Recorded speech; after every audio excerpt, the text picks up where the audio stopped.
لبه تکنولوژی دنیا آمریکا بوده، انگلیس بوده، فرانسه بوده، اردن هم کمک کرده در کنار اینا، حالا خود اسرائیل هم بوده. یعنی از هر چی پدافند وجود داره تو منطقه تو باید رد کنیم. خب حالا هدف چیه؟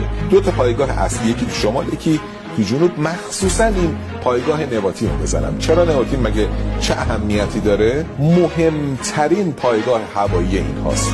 این پایگاه رو هم پایگاه هوایی رو بردن توی صحرای نگب، یه جایی که قابل دسترسی نباشه.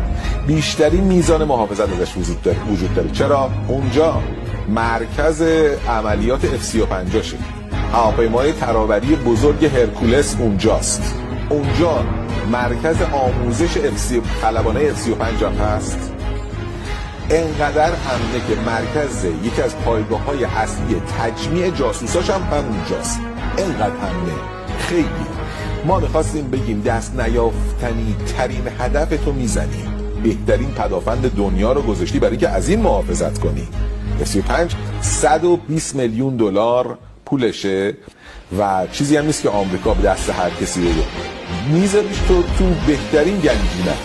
وقتی اینجا رو زدیم هر جای دیگه رو بخوای میتونی.